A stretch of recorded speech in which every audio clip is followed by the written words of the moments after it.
દોસ્તો, છેલ્લા કેટલાય સમયથી વિસાવદરના ધારાસભ્ય આમ આદમી પાર્ટીના ગોપાલ ઇટાલિયા ચર્ચામાં છે। જ્યાં જુઓ ત્યાં એમના નારાઓ લાગી રહ્યા છે। ક્યાંક ડાયરામાં જય ગોપાલ થતું હોય તો પછી ક્યાંક અલગ અલગ ગામડાઓમાં એમનું સન્માન થતું હોય। આમ તો જ્યારથી જ તેઓ વિજયી જાહેર થયા છે, એટલે કે વિસાવદરમાં આયોજિત થયેલી પેટા ચૂંટણીમાં તેઓ વિજેતા થયા છે, ત્યારથી લઈને એમના નારાઓ લાગી રહ્યા છે। અલગ અલગ ગામોમાં મુલાકાત લેતા હોય છે, ત્યારે એવા સમયે એક ગામની વાત છે કે વિસાવદરના ભેસાણ નજીક આવેલા એક ગામડામાં જ્યારે ગોપાલ ઇટાલિયા જાય છે, એક મહિલા દ્વારા એને ફરિયાદ કરવામાં આવે છે અને એનો વિડીયો સોશિયલ મીડિયા પર ખૂબ ફેલાય છે। આ ફરિયાદ એવી હતી કે જેમાં 8 વર્ષથી એમના ઘરની સામે બેલા ખડકી દેવામાં આવ્યા, જેની સામે કોઈ અવાજ ઉઠાવી નહોતું શકતું। એણે ગોપાલ ઇટાલિયાને કહ્યું અને મામલો વિફર્યો। શું છે હકીકત? હવે આ તાજો નિર્ણય જે છે સામે આવ્યો છે, એ આજના વિડીયોમાં અમે તમને સ્પષ્ટપણે જણાવી દઈશું।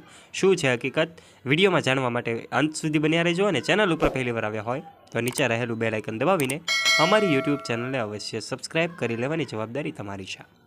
સૌથી પહેલાં વાત કરીએ કે જ્યારથી જ વિસાવદરમાં પેટા ચૂંટણી આયોજિત થઈ છે, ત્યારથી આમ આદમી પાર્ટીના આ ધારાસભ્ય ગોપાલ ઇટાલિયા ગામડે ગામડે જતા જોવા મળે છે, ખેડૂતો સાથે વાતો કરતા જોવા મળે છે, તો ક્યાંક અલગ અલગ લોકોની સમસ્યાઓ સાંભળતા ગોપાલ ઇટાલિયા જોવા મળે છે। ક્યાંક એવા સમાચાર આપણી સામે આવે કે વિસાવદરના અલગ અલગ ગામડાઓમાં ગોપાલ ઇટાલિયા ફરી રહ્યા છે, લોકોના પ્રશ્નોને વાચા આપી રહ્યા છે, સભાઓ કરી રહ્યા છે, પ્રચાર કરી રહ્યા છે। તો કેટલાક સમાચાર એવા સામે આવે કે લોકોના પ્રશ્નોમાં ક્યાંક અલગ અલગ મુદ્દાઓ વિફરે છે। વાત એવી બને છે કે વિસાવદરના ભેસાણ નજીક આવેલા એક ગામડામાં જ્યારે ગોપાલભાઈ જાય છે, એક આખરે એવા સમાચાર હતા કે જ્યારે બેલાનો મુદ્દો સામે આવે છે।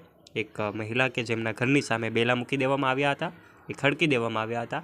8 વર્ષથી આ બેલા હતા અને પછી ગોપાલ ઇટાલિયાને જાણ થાય છે, એટલે બેલા તેઓ કાર્યકર્તાઓ સાથે મળીને, ગામજનો સાથે મળીને આ બેલાઓને હટાવી દે છે। પરંતુ સાંજે એમની ગામના કેટલાક પાર્ટીના લોકો દ્વારા આ બેલાને ત્યાં ફરી ખડકી દેવામાં આવે છે અને ત્યાર પછી મામલો વિફરે છે।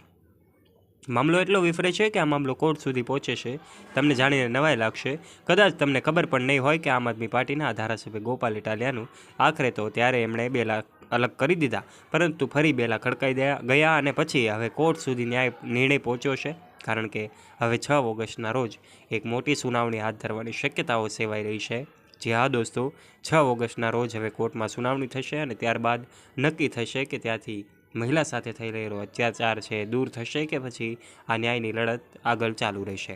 દોસ્તો, હકીકતમાં તમને શું લાગે છે, આખરે આ વિસાવદર નજીક આવેલા ભેસાણના ગામડામાં આમ આદમી પાર્ટીના ધારાસભ્યએ બેલા હટાવ્યા યોગ્ય છે? આખરે મહિલા સાથે અન્યાય થઈ રહ્યો હોય એવું તમને લાગી રહ્યું છે? તો નીચે કમેન્ટ બોક્સમાં આપનું મત અવશ્ય શેર કરજો। અને જો દોસ્તો તમને આજનો આ રસપ્રદ અને રોચક વિડીયો ગમ્યો હોય તો આ વિડીયોને લાઇક કરજો, તમારા દરેક ગ્રુપમાં ફ્રેન્ડ્સ સાથે શેર કરવાનું ના ભૂલતા, તથા આવા રસપ્રદ અને રોચક વિડીયોઝ માટે નીચે રહેલું બેલ આઇકન દબાવીને સબસ્ક્રાઇબ કરી લેજો અમારી યુટ્યુબ ચેનલને। ફરી મળીશું નવા વિડીયો સાથે, ત્યાં સુધી જોડાયેલા રહો અમારી યુટ્યુબ ચેનલ।